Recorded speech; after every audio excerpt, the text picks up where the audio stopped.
Hello guys, আজকের recipe কুমড়ো ডাঁটা দিয়ে মটনের ঝোল। আমি মহুয়া, ওয়েস্ট বেঙ্গল ফ্রম হাওড়া রানীহাটি।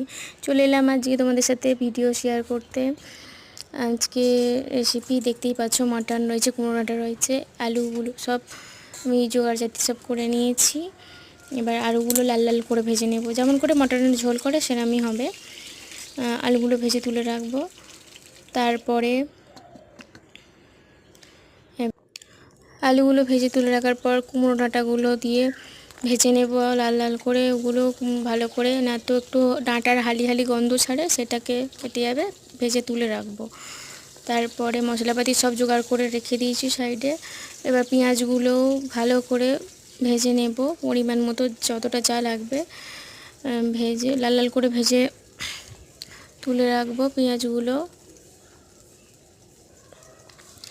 এবার মশলাপাতি দিয়ে তারপর মটনটাকে কষে নেব। মটনটাও বেশি ভালো করে কষতে হবে, কারণ মটনটা সেদ্ধ হতে দেরি হয়। যেহেতু আমার বাড়িতে দুটো বাচ্চা আছে, তাদের জন্য একটু ভালো করে সেদ্ধ করব।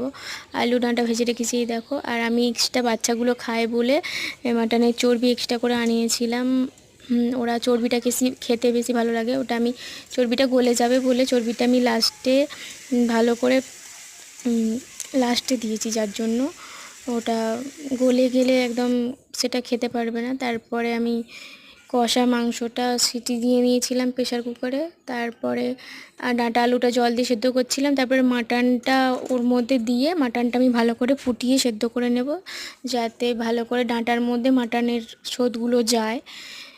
তোমরাও একদিন করে দেখবে, খুব ভালো হয়। আমি ভালো করে ফুটিয়ে নেব, তার মধ্যে তারপরে লাস্টে গরম মশলা দিয়ে, যেমন মটনের ঝোল করে সিম্পল এরমভাবেই একদম আমি প্লেন করেছি। দেখো বন্ধুরা কেমন হয়েছে, কালারটা খুব সুন্দর এসছে। আমি খুব মশলাপাতি দিইনি, জানিও বন্ধুরা কেমন হয়েছে।